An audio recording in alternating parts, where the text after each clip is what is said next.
Lead designer of Starfield, Will Shen, recently stated that games are too long for the current market. So is it confirmed that the next Elder Scrolls games is going to be the shortest experience yet? Salam, my name is Mustafa. I am the Master Chief Arbiter Senior Game Developer of my game studio, Suburb Path. In the past, I've worked at Treyarch during the development of Black Ops 4, and I've worked at Zwift on their indoor cycling game. Last year, I developed and published Nexus Defenders on Steam, which is a narrative-driven tower defense game, and I'm currently developing Beware Tomorrow, which is a first-person stealth horror game with a focus on solving puzzles. Last week, Bethesda developer Will Shen, who is the lead designer of Starfield, and he's worked on Skyrim, Fallout 4, and Fallout 76. He was a guest on the Kiwi Talks podcast, and one of the most notable clips from that podcast was when he was discussing video game length. He was stating that games are too long right now. He mentioned a lot of statistics, such as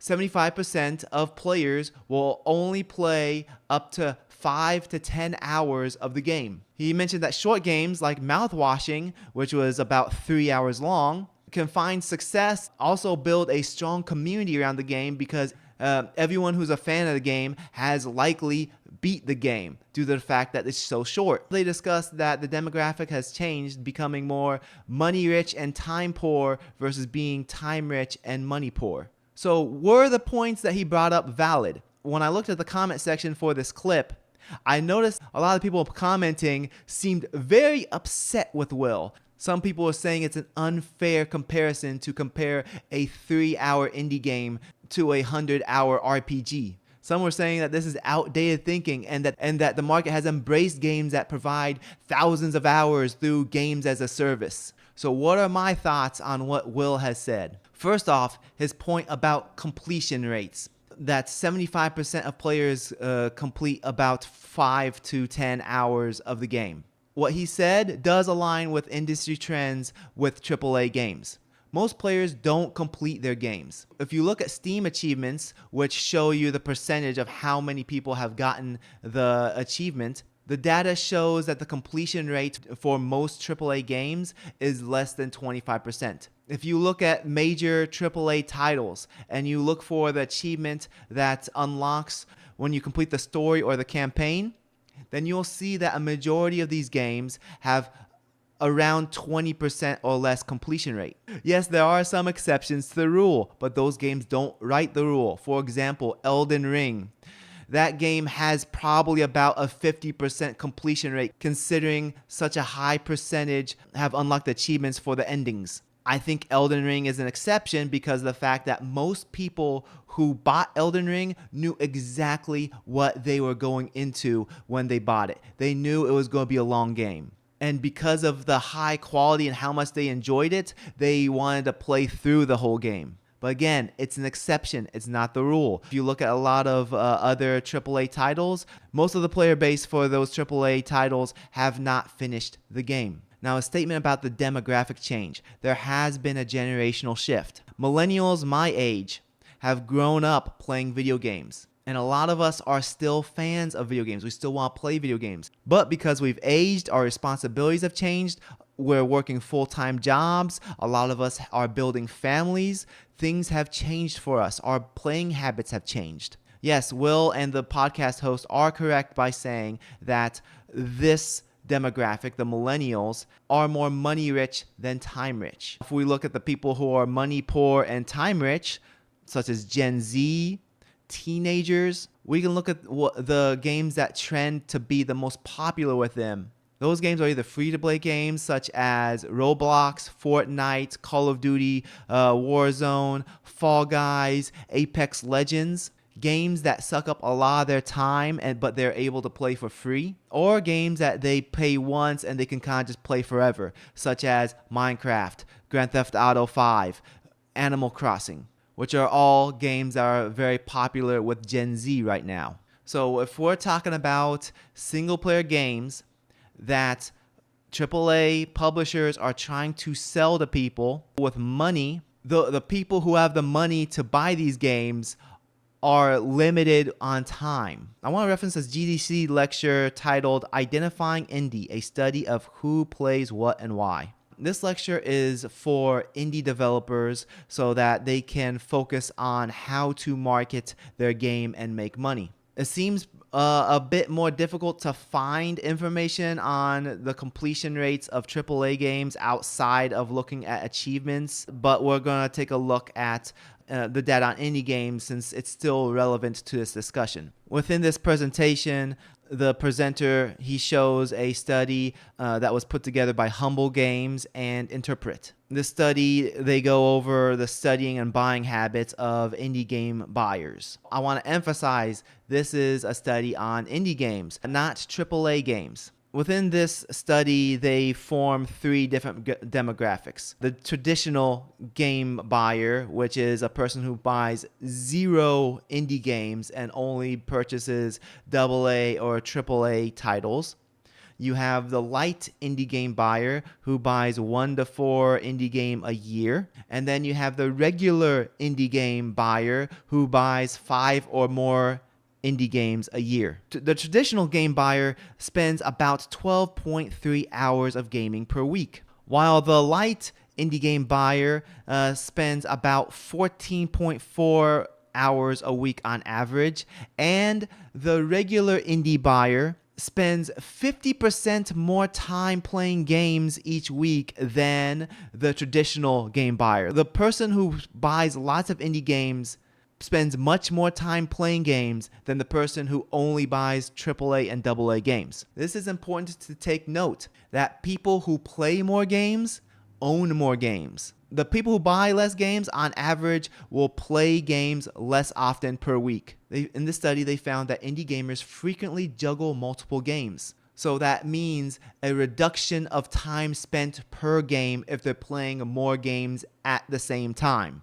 When purchasing a game, they ranked the amount of content pretty high. But when it came to actually playing the game and they ranked what was most important to them, they valued the amount of content less when they were actually playing the game. While my first game, Nexus Defenders, wasn't a big success, it didn't have like a huge audience or anything, I just want to share my experience with it. I intentionally wanted to develop a smaller game.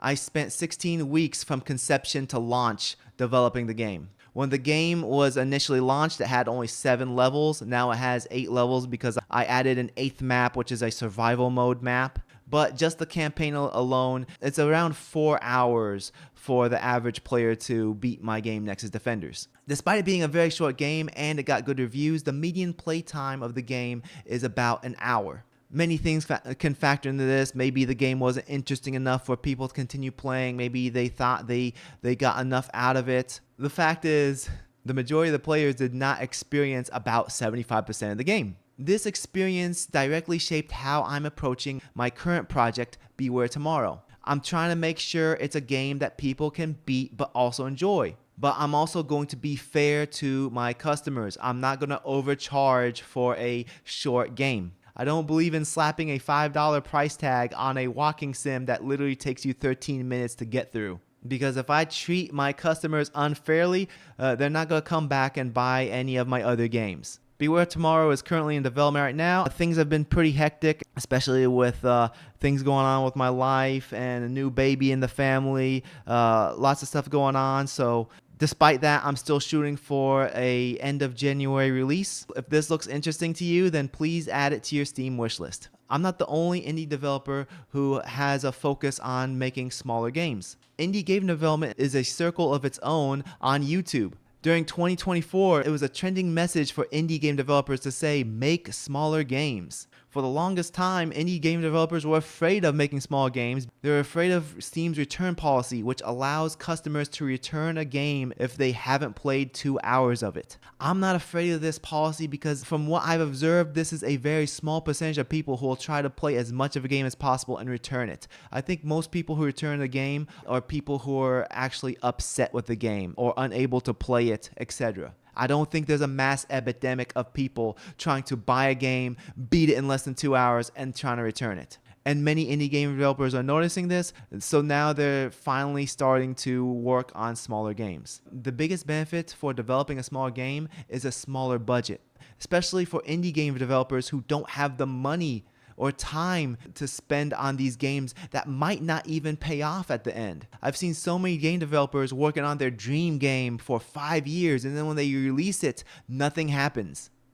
No one bought the game. But coming back around to AAA titles, are they going to adapt to making smaller games? If this trend of making smaller games hits AAA, it's going to come to AAA much slower, if it even comes at all, which I have doubts that it will. Going back to the study that I referenced from this GDC talk, they found that the reason why traditional game buyers don't purchase indie titles is because they perceive them as lower quality. So the expectations for AAA and AA games are different from indie titles. A short game at full price will not sell well. Also, these AAA developers and publishers, they need metrics for the investors and shareholders. They use these metrics such as 100 hours of content or biggest open world ever created. They use these as metrics for the investors, the shareholders, as well as advertising on the marketing and PR. AAA titles also have much higher budgets. It is too risky for these studios to release a game that's very short. There's also franchise consistency.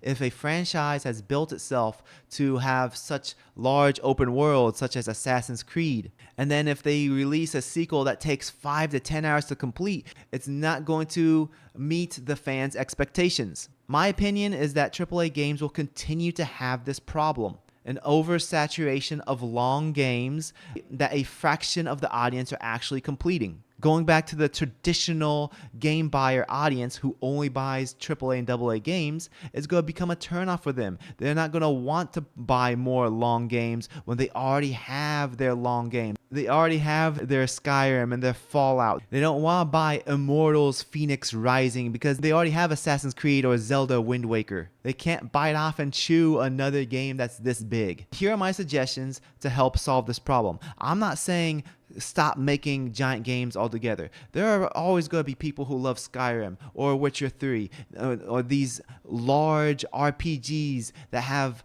giant worlds that they can immerse themselves to. But these people who love these games just don't have the time to buy all of them. I think AAA studios need to reduce the size of their teams working on these single player games. Maybe even split their studio up into 2 or 3 teams to work on multiple single player games so that the budget for each of these games is smaller and the expected return on investment is more reasonable. A lot of these studios have 400, 500, 600 developers. It's out of hand. A lot of these game studios need to take the Nintendo approach when it comes to these games. Release them on a much longer cycle.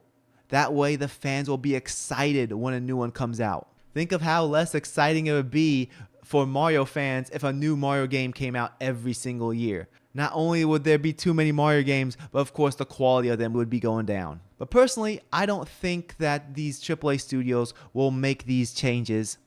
At least not anytime soon. Do you think Will Shen is right about gamers wanting shorter games? Let me know your thoughts in the comments section below. If you got this far in the video, please leave me a like. That would really help out the algorithm. Hit the notification bell and also subscribe to the channel for more videos. If you're interested in bite-sized motivational shorts on YouTube, if you're interested in bite-sized motivational shorts, then check out my other channel in which I post motivational YouTube shorts. Thanks again for getting this far. Take care. Salam.